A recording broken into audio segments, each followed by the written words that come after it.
लिखा था 1 लाख रुपए कि मुझे साल के एंड तक यानी 12th के एंड तक मुझे 1 लाख रुपए अपने खुद के बैंक अकाउंट में करने थे। सो अभी हुआ क्या है, जो मैं लॉ ऑफ अट्रैक्शन करता हूँ जो भी रहता है, सो जैसे कि जो भी मैंने लिख के रखा है यहाँ पे 95%, आपको शायद कैमरे में उल्टा दिख रहा होगा क्योंकि सेल्फी कैमरे से कर रहा हूँ। सो यस, 1 लाख मैंने क्रॉस कर लिए हैं। जैसे कि होता है दिसंबर भी कंप्लीट नहीं हो पाया, इट्स लाइक 26 नवंबर, और दिसंबर तो चालू भी नहीं हुआ है। सो ये सब हुआ है 10 दिन के अंदर। ये क्लिप आज से 3 साल पहले की, जब मैं ये सोच रहा था कि कैसे मैं 1 लाख रुपए कमाऊं, और मैं उसकी वीडियो बना रहा था। हे, मेरा नाम आर्यन त्रिपाठी है, मेरी उम्र 19 साल है। आज मैं एक अपनी एजेंसी रन कर रहा हूँ, एक सेस प्लेटफॉर्म बिल्ड कर चुका हूँ, जहां पे हम अपने क्लाइंट्स के लिए 248 करोड़ रुपीस का रेवेन्यू जनरेट कर चुके हैं। आज जो मेरी मार्केटिंग कंपनी है और जो सेस प्लेटफॉर्म हम बिल्ड कर रहे हैं, उसकी वैल्यूएशन 50 करोड़ से ज्यादा की है। बट ये करोड़ों की बात आज से 7 साल पहले चालू होती है, जब मैं 12 साल का था। मेरे पापा एक सिक्योरिटी इंचार्ज थे, उनकी सैलरी उस टाइम 8,000 रुपए थी। मम्मी एक छोटा सा स्कूल चलाती थी जिसकी फीस 50 से 60 रुपए हुआ करती थी। 20-30 बच्चे पढ़ा करते थे, कुछ इतना बड़ा मैसिव स्कूल नहीं था। तो छोटी फैमिली थी, एक छोटी मिडिल क्लास फैमिली थी, बट सपने बहुत बड़े थे। मेरे आसपास के दोस्त 2-3 साल मुझसे बड़े थे, उनके पास कंप्यूटर हुआ करता था, मैं उनके घर पे देखता था, वो गेम खेला करते थे। मेरी भी बहुत इच्छा थी, बट कभी भी घर वालों से मांगने की हिम्मत नहीं हो पाई। मुझे पता था कि अभी मेरी फैमिली इतना अफोर्ड नहीं कर सकती है। बट एक टाइम आता है पूरे साल में, जो कि होता है बर्थडे, जहाँ पे आप घर वालों से कुछ मांगते हो। मेरे केस में ये होता था कि मैं साल में मैं कुछ भी एक बार मांगू, मेरे घर वाले मुझे दिलाते थे। तो मैंने इस बार हिम्मत करी और मैंने घर वालों पे बोला कि मेरे को एक कंप्यूटर चाहिए। घर वालों ने बात करी, एक भैया से थर्ड हैंड कंप्यूटर लिया, वो हमारे पास आ गया, कुछ उनकी बात हो गई कि हाँ 1-2 महीने में पेमेंट कर देंगे। अब मेरे पास कंप्यूटर आ चुका था, एक डब्बा सा कंप्यूटर था, बड़ा सा, जिसके लिए हमारे पास टेबल भी नहीं थी, तो हमने ज़मीन जो रहती है ना, बिल्कुल नीचे बैठ के, तो वहाँ पे हमने पूरा सेटअप बना के रखा हुआ था। बट बिना इंटरनेट के कंप्यूटर अभी अधूरा था।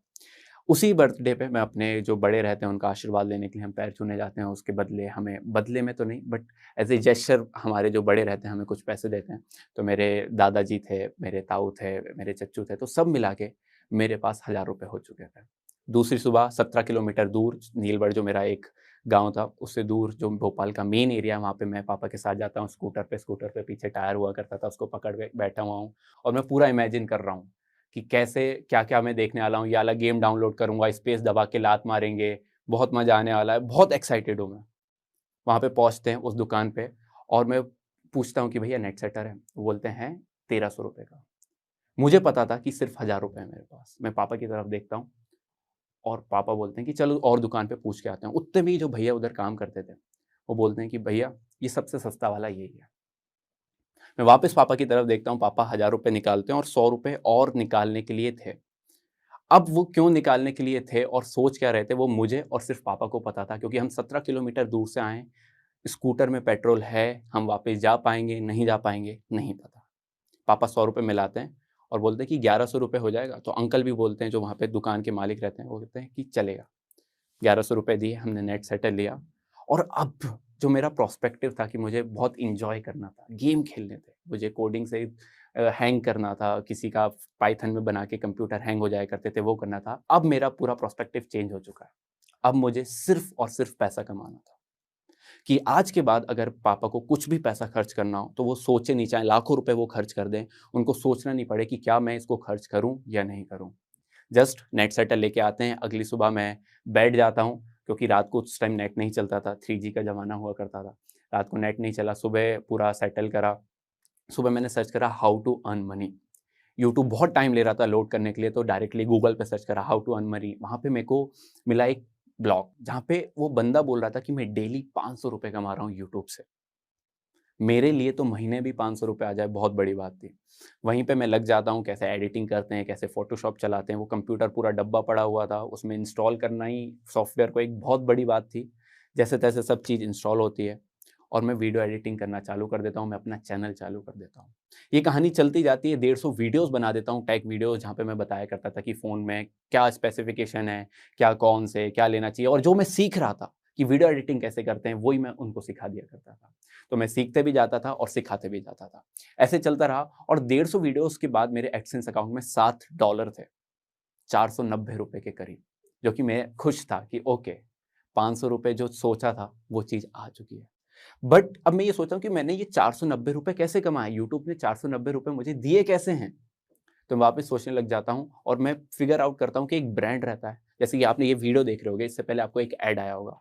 एक ब्रांड यूट्यूब को पैसे देता है, यूट्यूब 45% कमीशन अपना रखता है, 55% क्रिएटर को देता है, बहुत सारी चीजें करता है एक ब्रांड, बट वो तब भी पैसे कमा रहा है। तो मेरे दिमाग में ये हिट हो चुका था कि अगर मुझे ज़िंदगी में कभी भी पैसा कमाना है, एक अच्छा मोटा पैसा कमाना है, तो एक प्रोडक्ट और सर्विस को मुझे बेचना सीखना पड़ेगा। जो मेरा एक टेक चैनल था, उस पे मैं वीडियो डाला करता था, उस पे मेरे 5000 सब्सक्राइबर थे और मेरे लोकल एरिया में लोग जानने लग गए थे, क्योंकि ये जियो का ज़माना नहीं था। ये जियो से पहले का ज़माना था, जहाँ पे 5000 सब्सक्राइबर भी होना एक सेलिब्रिटी वाली फ़ील थी।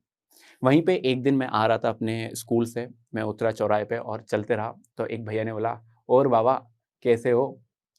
तो वहाँ पे मुझे बाबा वाबा बोलते थे, कैसी चल रही है वीडियोस। तो उन्हें एक चीज़ बोला, बाबा कितने पैसे कमा रहे हो? तो जस्ट मैं उनको समझाता हूँ कि पैसे ऐसे रहते हैं कि ऐड जितना आता है उससे पैसे कमाते हैं, क्योंकि उन लोगों को यही लगता था कि सब्सक्राइबर जितने होंगे उतना पैसा कमाओगे, हर महीने पैसा आएगा। थोड़ा सा समझाता हूँ और वहीं पे मेरे को एक पॉइंट हिट होता है कि मुझे एक सर्विस या प्रोडक्ट बेचना था। अभी तक मैं बहुत सारी मार्केटिंग वीडियोस देख चुका था कि कैसे किसी को पिच करना है, क्या सेल करना है, और उसी टाइम में बोलता हूँ, भैया आप भी वीडियो बनाओ ना। वो एक्साइटेड हो जाते हैं, बाबा कैसे करें अपन? तो मैं उनको बताता हूँ कि मैं शूट कर दिया करूँगा, एडिट कर दिया करूँगा। अब इस टाइम पे ना मेरे को कैमरा चलाना आता था, ना मेरे को म्यूज़िक वीडियो एडिट करनी आती थी। अभी तक मैं सिंपल सिर्फ़ ट्रिम और जस्ट चिपका दिया करता था वीडियोज़ को। मैंने जस्ट अपॉर्च्युनिटी आई और उसको ले लिया। आपने बहुत बार सुना होगा कि आपके पास अपॉर्च्युनिटी आए, उसको मना नहीं करना चाहिए। जस्ट आप पहले उसके लिए हाँ कर दो, उसको सीखने के लिए काम चालू करो।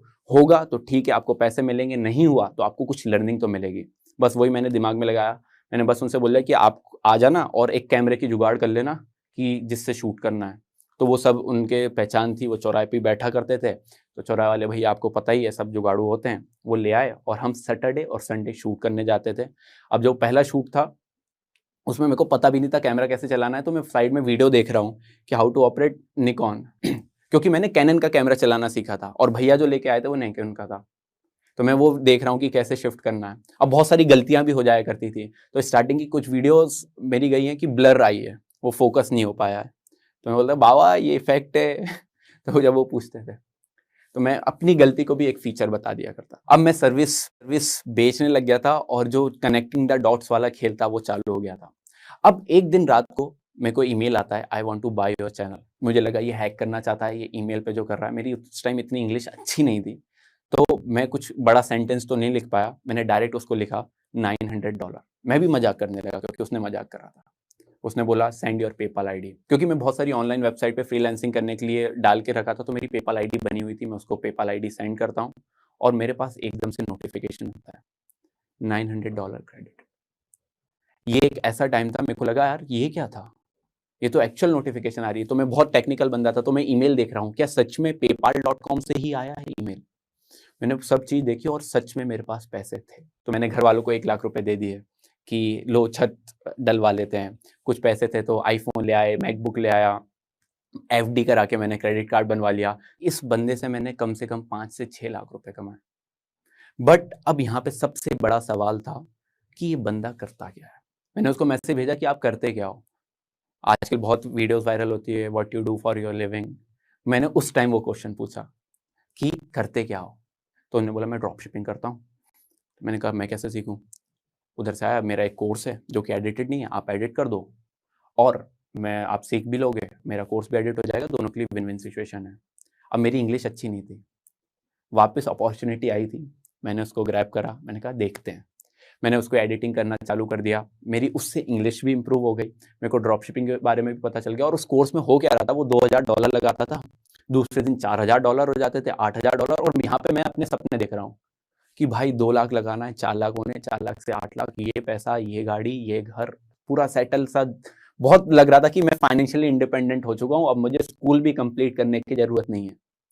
यही होता है। 3 महीने बाद मेरे को अच्छे से याद है कि 22 जनवरी थी, मेरी मम्मी का बर्थडे था। उसी दिन क्या होता है कि हमारा जो कॉलोनी है, उसी दिन वहाँ के उस मंदिर की स्थापना हुई थी, तो वहाँ पे हम लोग भंडारा करवाते हैं। तो मैं भगवान के मंदिर में गया हूँ और वहाँ पे बोल रहा हूँ कि अच्छा जाए और जो भी प्रॉफिट होगा 1% मैं आपको दूँगा।